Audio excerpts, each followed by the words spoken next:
ସମସ୍ତଙ୍କୁ ସୁପ୍ରଭାତ। ଆଜି ଆମେ କବିତା ମଙ୍ଗଳେ ଅଇଲା ଉଷା ପଢ଼ିବା, ଯାହାର କବି ହେଉଛନ୍ତି ସ୍ୱଭାବ କବି ଗଙ୍ଗାଧର ମେହେର। ଆଜି ପ୍ରଥମ ଦିବସରେ ତାହା ଆଲୋଚନା କରିବା କବି ପରିଚୟ।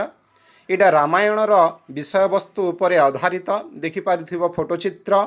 ପୁଣି ବାଲ୍ମୀକି ଆଶ୍ରମରେ ପତିବ୍ରତା ସୀତାଙ୍କର ଆଗମନ, କେମିତି ସୀତାଙ୍କୁ ନିର୍ବାସନ ଦଣ୍ଡ ଭୋଗିବାକୁ ପଡ଼ିଛି ତାହା ଆଲୋଚନା କରିବା।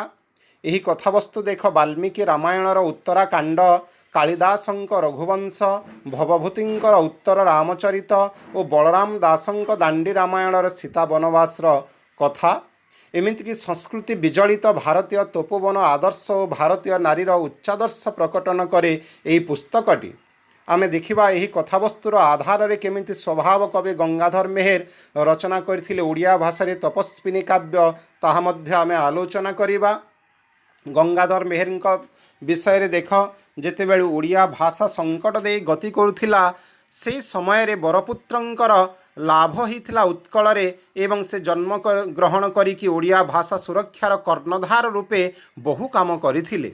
ତାଙ୍କର ଜୀବନୀ ବିଷୟରେ ଯଦି ଜାଣିବା, ସେ ସମ୍ବଲପୁର ଜିଲ୍ଲାର ବରପାଲି ଗ୍ରାମରେ ଦରିଦ୍ର ପରିବାର, ଯାହାକି ତନ୍ତୀ ପରିବାର ଭୁଲିଆ କହୁଛୁ, ସେ 1862 ମସିହା ଅଗଷ୍ଟ ମାସ 9 ତାରିଖ ଦିନ ଶ୍ରାବଣ ପୂର୍ଣ୍ଣିମାରେ ଜନ୍ମଗ୍ରହଣ କରିଥିଲେ। ତାଙ୍କର ପିତା ଥିଲେ ଚୈତନ୍ୟ ମେହେର, ମାତା ଥିଲେ ସେବତୀ ଦେବୀ ଏବଂ ବଡ଼ ଭଉଣୀ ବିଜୁଳି, ସାନ ଭଉଣୀ ଡାଳିମ୍ବ। ତାଙ୍କର କୌଳିକ ବୃତ୍ତି ଥିଲା ବସ୍ତ୍ର ବୟନ କରିବା। ଶିକ୍ଷାଗତ ଯୋଗ୍ୟତା ହେଉଛି ମାତ୍ର ପଞ୍ଚମ ଶ୍ରେଣୀ। ତାଙ୍କର ଶିକ୍ଷକ ଥିଲେ ଘନଶ୍ୟାମ ମିଶ୍ର। ସେ ଗଙ୍ଗାଧର ପିଲାଟି ଦିନରୁ ଥିଲେ ଜ୍ଞାନ ପିପାସୁ। ସାଧନା ବଳରେ ସେ ସଂସ୍କୃତ, ବଙ୍ଗଳା, ହିନ୍ଦୀ ଓ ପ୍ରାଚୀନ ତଥା ମଧ୍ୟଯୁଗୀୟ ଓଡ଼ିଆ କାବ୍ୟ ସାହିତ୍ୟକୁ ଅଧ୍ୟୟନ କରିଥିଲେ। ବେଦ ବେଦାନ୍ତ, ଗୀତା ଭାଗବତ, ରାମାୟଣ ମହାଭାରତ, କାଳିଦାସ, ଭବଭୂତି, ମାଘ, ଶ୍ରୀହର୍ଷଙ୍କ କାବ୍ୟ ନାଟକାଦି ଅଧ୍ୟୟନ କରିଥିଲେ। ଏମିତିକି ପ୍ରାଚ୍ୟ ସାହିତ୍ୟ, ସଂସ୍କୃତି ଓ ଦର୍ଶନରେ ତାଙ୍କର ଥିଲା ପ୍ରଗାଢ଼ ମମତା।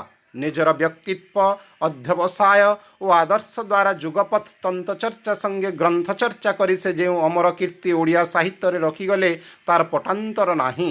ସ୍ୱଭାବ କବି ଗଙ୍ଗାଧର ମେହେର 1885 ମସିହାରେ ବରପାଲି ଜମିଦାରୀ ଶିରସ୍ତାରେ ଅମିନ ଚାକିରି କରିଥିଲେ ଏବଂ ନିଜର ସାଧୁତା, ସଚ୍ଚୋଟତା ଓ କର୍ମଦକ୍ଷତା ଫଳରେ ସେ ସାମିଲ ହୋଇକି ମୋହରିର ଓ ଜୁଡ଼ିସିଆଲ ମୋହରିର ପଦବୀକୁ ଉନ୍ନତି ହୋଇଥିଲେ।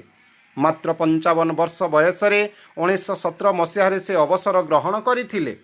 ନିଜ ଜୀବନର କରୁଣ କାହାଣୀ ସମ୍ପର୍କରେ ସେ ନିଜର ଆତ୍ମଜୀବନୀରେ ମଧ୍ୟ ଲିପିବଦ୍ଧ କରିଛନ୍ତି। ଏମିତିକି ତପସ୍ୱିନୀ କାବ୍ୟରେ ନିଜ ଦୁଃଖ ଜୀବନର ଅଭିବ୍ୟକ୍ତି କରି ଗଙ୍ଗାଧର ମେହେର ଲେଖିଥିଲେ, ଦରିଦ୍ରତା ପଙ୍କପୂର୍ଣ୍ଣ ମୋ ଜୀବନ ସର, ଜଞ୍ଜାଳ ଜଳଦ ଜଳେ ଆବିଳ ଉଦର। ପ୍ରାଚୀନ ପରମ୍ପରାର ପୂଜାରୀ ଓ ଆଦର୍ଶବାଦର ଧ୍ୱଜାଧାରୀ ଗଙ୍ଗାଧର 1924 ମସିହା ଏପ୍ରିଲ 4 ତାରିଖରେ ଚୈତ୍ର ଅମାବାସ୍ୟା ଦିନରେ ଇହଲୀଳା ସମ୍ମରଣ କରିଥିଲେ। ଆମେ ତପସ୍ୱିନୀ କାବ୍ୟର ବିଷୟବସ୍ତୁ ତ ଆଲୋଚନା କରିବା। ଗଙ୍ଗାଧର ମେହେରଙ୍କର ଯାହା ସର୍ବଶ୍ରେଷ୍ଠ ସାହିତ୍ୟିକ କୃତି ବାଲ୍ମୀକି ରାମାୟଣର ଉତ୍ତରାକାଣ୍ଡ, ଏମିତିକି କାଳିଦାସଙ୍କର ରଘୁବଂଶ, ଭବଭୂତିଙ୍କର ଉତ୍ତର ରାମଚରିତ ଓ ବଳରାମ ଦାସଙ୍କ ଦାଣ୍ଡି ରାମାୟଣର ସୀତା ବନବାସର ବୃତ୍ତାନ୍ତ ଏଠାରେ ଦିଆଯାଇଛି। ଆମେ ଆଲୋଚନା କରିବା। ସଂକ୍ଷିପ୍ତ ଭାବରେ ମୁଁ ତାହା ଏଠାରେ ତୁମକୁ କହିଦେଉଛି। ଏମିତିକି ତପସ୍ୱିନୀ କାବ୍ୟର ନାମକରଣର ସାର୍ଥକତା ମାତ୍ର ଆମେ ଆଲୋଚନା କରିବା, ଯାହାକି କାବ୍ୟ ନାୟିକା ସତୀ ଶିରୋମଣି ତପସ୍ୟାଚାରିଣୀ ସୀତାଙ୍କର ମାହାତ୍ମ୍ୟ ବର୍ଣ୍ଣନାର କାବ୍ୟର ଲକ୍ଷ୍ୟ ହୋଇଥିବାରୁ ଏହାର ନାମ ରଖାଯାଇଛି ତପସ୍ୱିନୀ। ଏ ବିଷୟରେ ମଧ୍ୟ ଆମେ ବିଶେଷ ଆଲୋଚନା କରିବା। ଏମିତିକି ତପସ୍ୱିନୀ କାବ୍ୟର ନାମକରଣର ସାର୍ଥକତାରେ ଆଉ କ'ଣ କ'ଣ ଦେଖାଦେଇଛି ଆମେ ତାହା ମଧ୍ୟ ଦେଖିବା। ଦେଖ, ବାଲ୍ମୀକି ଆଶ୍ରମର ଦୃଶ୍ୟ ଏଠାରେ ଦିଆଯାଇଛି କିଛି ଅଂଶରେ ଏବଂ କବିତାର ପ୍ରଥମ ପର୍ଯ୍ୟାୟରେ ଦିଆଯାଇଛି। ଦେଖ, ମଙ୍ଗଳେ ଅଇଲା ଉଷା ବିକଚ ରାଜୀବ ଦୃଶା, ଜାନକୀ ଦର୍ଶନ ତୃଷା ହୃଦୟେ ବହି, କରପଲ୍ଲ ବେନିହାର ମୁକ୍ତା ଧରି ଉପହାର, ସତୀଙ୍କ ବାସବାହାର ପ୍ରାଙ୍ଗଣେ ରହି, କଳକଣ୍ଠ କଣ୍ଠେ କହିଲା ଦର୍ଶନ ଦିଅ ସତୀ ରାତି ପାହିଲା।